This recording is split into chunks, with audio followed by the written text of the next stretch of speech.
Hello and I welcome you all to my YouTube channel. අයිබෝවන් මම ඔබ සැම මගේ YouTube channel එකට සාදරයෙන් පිළිගන්නවා. හොඳයි. අද දවසේදී අපි තවත් වචන දෙකක් ඉගෙන ගමු අපිට එදිනදා කතා බහේදී අවශ්‍ය වෙන. මේ වචන දෙක ඔබ ඊටාම හොඳින් දන්න වචන දෙකක්.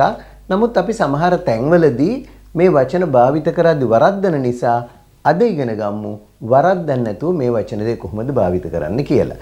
අද අපේ වචන දෙක තමයි close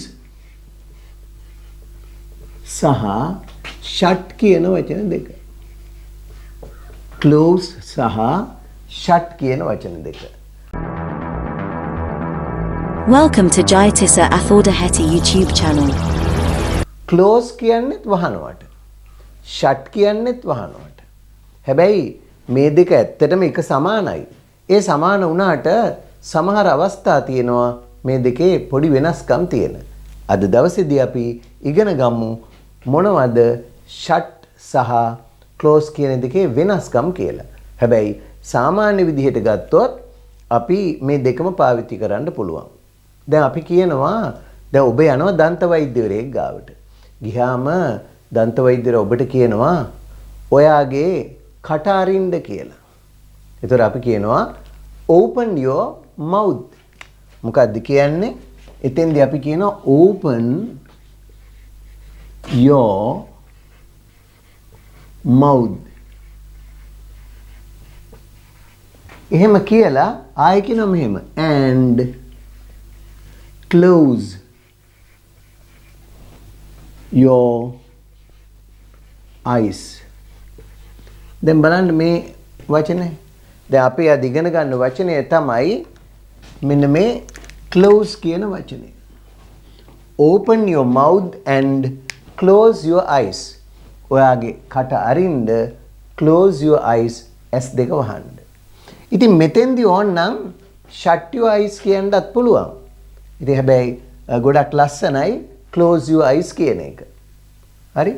ඒ වගේම දැන් මෙහෙම තැනක් ගත්තොත් බලන්න. මම කියනවා දැන් අපිට ජනේලයක් තියෙනවා. ඔන්න ජනේලේ වහන්න ගිහිල්ලා ඒක තදයි හරි මොකක් හරි වහගන්න අමාරුයි. එතකොට අපි කියනවා මෙහෙම. මට ජනේලේ වහන්න බෑ. I can't shut the window. I can't shut the window. මට ජනේලේ වහන්න බෑ. ඔයාට පුළුවන් ද පොඩ්ඩක් උදව් කරන්න? Can you help me?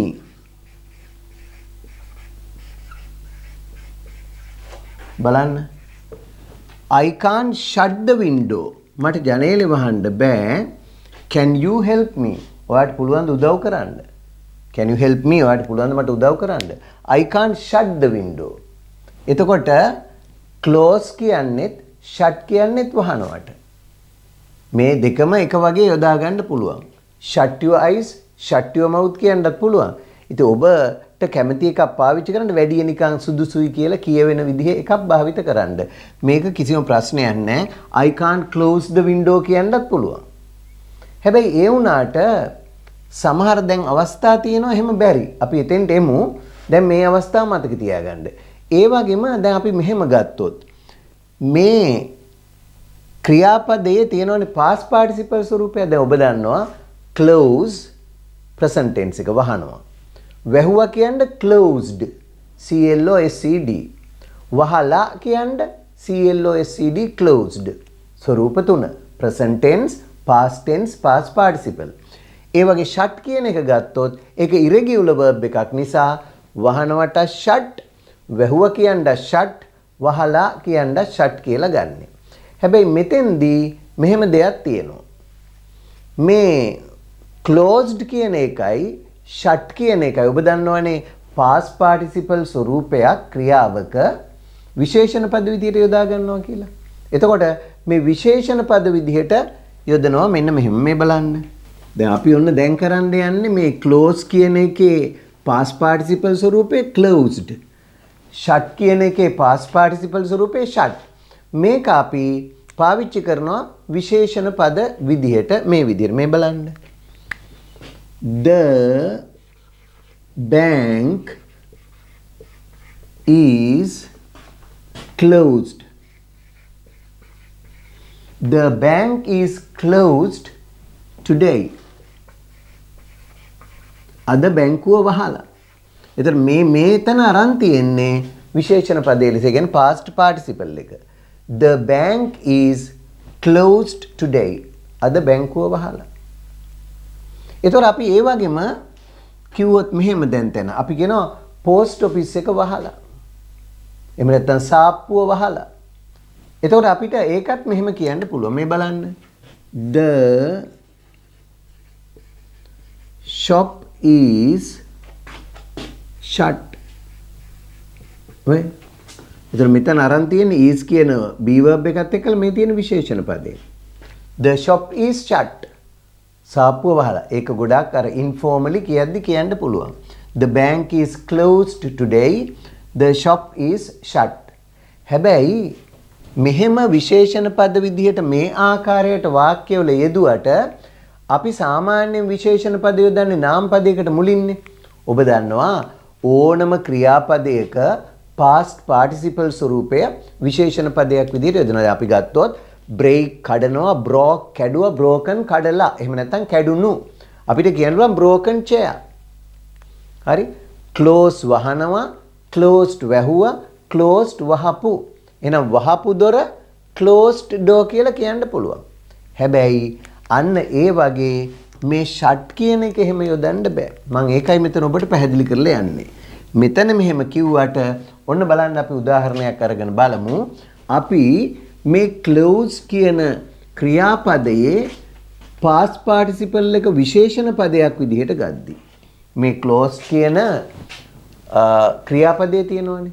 මේ close කියන ක්‍රියාපදයේ past participle ස්වරූපේ closed ඒක අපි විශේෂණ පදයක් විදිහට නාම පදයකට මුලින් යොදාගද්දී එහෙම යොදන්න පුළුවන් සාමාන්‍ය අනිත් ඒවා වගේ. මේ බලන්නකො. අපි කියනවා closed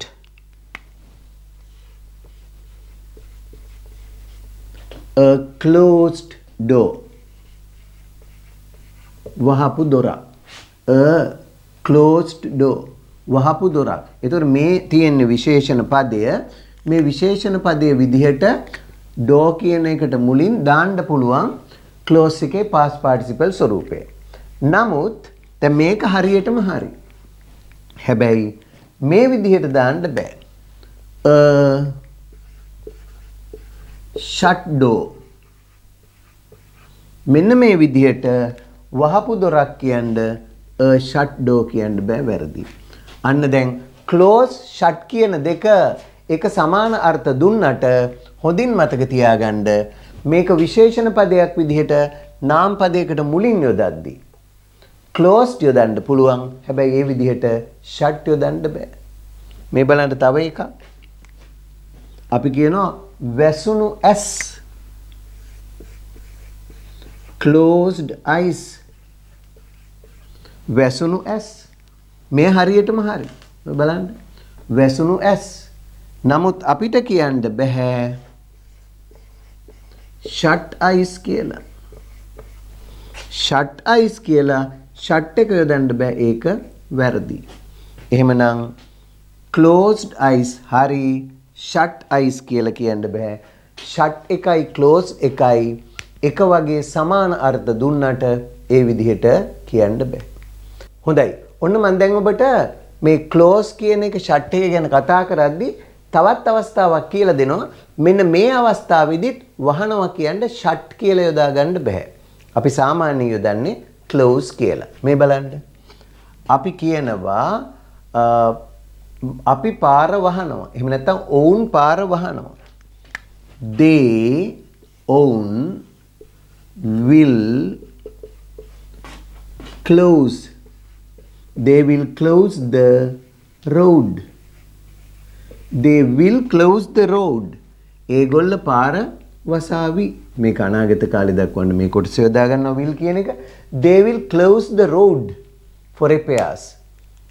අලුත් වැඩියාවන් සඳහා උන් පාර වහාවි. එතකොට එතෙන්දී අපි කියන්නේ close the road කියලා. Close the road. They close the road. ඔවුන් පාර වහනවා. They close the road. ඔවුන් පාර වහනවා. එහෙම ගත්තොත් අනාගතේ නැතුව. හැබැයි they shut the road කියන්නේ නැහැ සාමාන්‍යයෙන්. ඒ වගේම තමයි මගේ තියෙනවා බැංකු ගිණුම. I have a bank account. I am not using it much. මම ඒක එච්චර පාවිච්චි කරන්නේ නැහැ. So I decided to close my bank account. අන්න එතෙන්දිත් මතක තියාගන්න මම මගේ බැංකු ගිණුම වහන්නයි යන්නේ. මම මගේ බැංකු ගිණුම වහන්නයි යන්නේ. එතකොට අපි කියනවා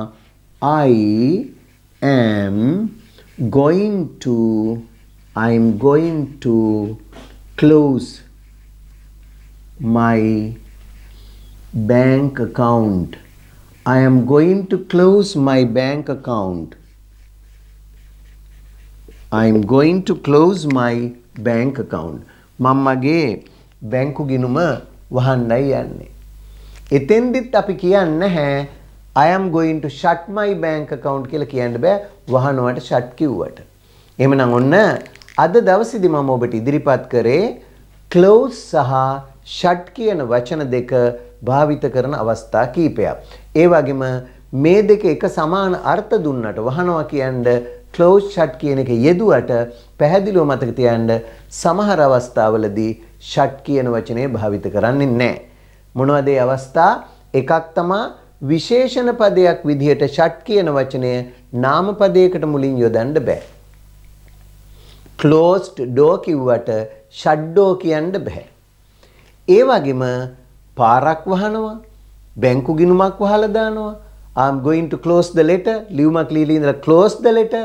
ඒවට shut the letter එහෙම කියන්න බෑ. ඔන්න ඔය විශේෂ අවස්ථා ටිකත් එක්කලා අද ඉගෙන ගත්ත මේ වචන දෙකත් ඔබේ දැනුමට එකතු කරගන්න. අදට ඔබෙන් සමුගන්න මොහොතේ මම ඔබෙන් ඉල්ලා සිටිනවා. ඔබ තාමත් මගේ channel එක subscribe කරලා නැත්නම් දැන් මම subscribe කරන්න, like එකකුත් දාන්න. ඒ වගේම මේ පාඩම් පිළිබඳ ඔබේ අදහස්, උදහස්, යෝජනා, ඒ වගේම චෝදනා වුණත් තිබෙනවා නම් පහළ comments වල දාන්නත් අමතක කරන්න එපා. හොඳයි. ඉතින් ආයේ තවත් මේ වගේ පාඩමක් අරගෙන ඔබ හමුවට එන බලාපොරොත්තුෙන් අදට සමුගන්නවා. Goodbye and good luck.